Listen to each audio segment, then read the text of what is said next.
Space, the final frontier. These are the voyages of the Prop Master's Handbook. Its 5-minute mission, to explore the creation of a starship bridge, to boldly go where no Prop Master has gone before.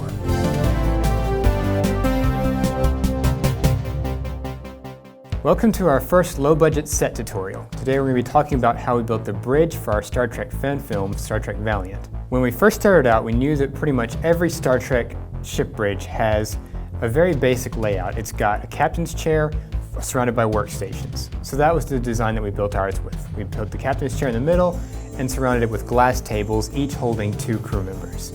And even when we just mocked it up in a corner of a room, someone just said, "Hey, that's a starship bridge." So it was cool even before we had a set that people were acknowledging and knew what it was we were trying to convey.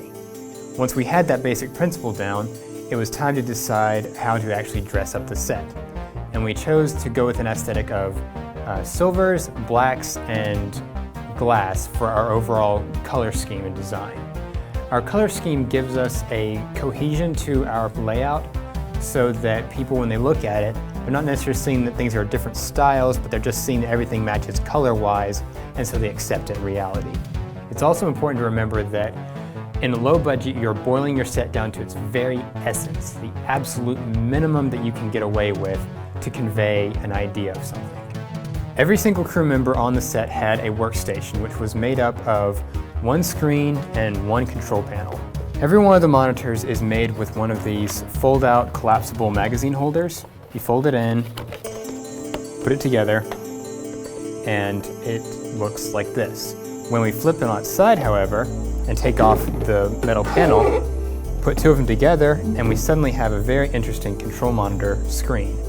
We wrapped the entire thing in tape and then spray painted it silver, and then we did black outlines with electrical tape and put a green neon piece of poster board in it so that our special effects artist, Peter, would be able to put on a special effect of something going on the monitor.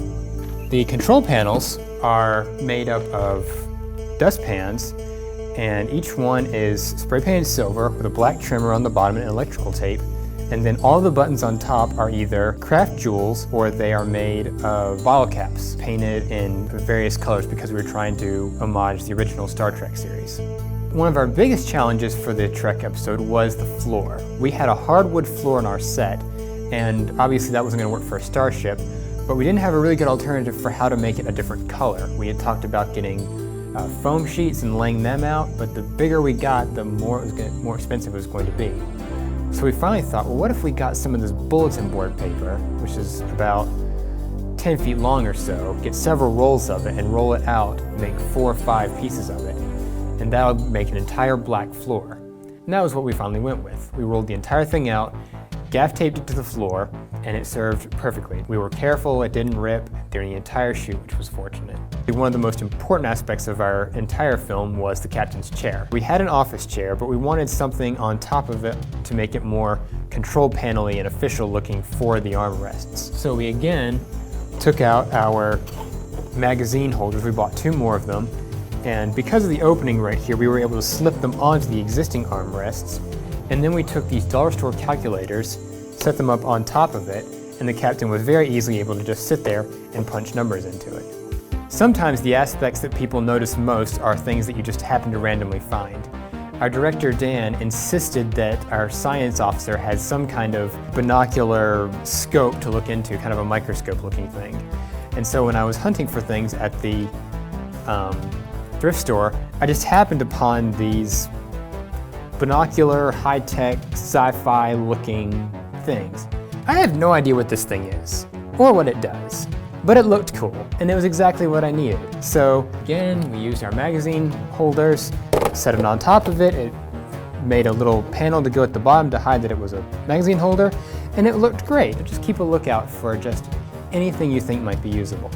It's also important to remember that sometimes people get a concept if you provide them with something that might not be true to the canon, but they think should be there.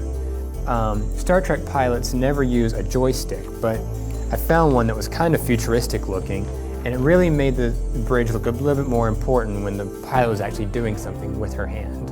There were several times where the captain has to enter and exit the bridge while on set, and because we can't just always have walking off the set to be their entrance and exit, we had to find a way to let them get on and off during a shot. So we based the idea off of a Random Encounters video, The Legend of Ganondorf, and used these rice paper screens to accent the entire set and give it a little bit of a 3D look, and it also provided us with ways for the captain to come on and off the bridge without actually having to move just off of camera to imply that he's left the bridge. And I believe that's everything. Lighting effects. All right. So on the bridge, we decided to include several LED light systems which would just accent different places on set. We put them on the edges of desks or at the top of our rice screens just to give it a little bit more of light, a little bit of an accent, and try to make it a little bit more spacey and modern and sci-fi like.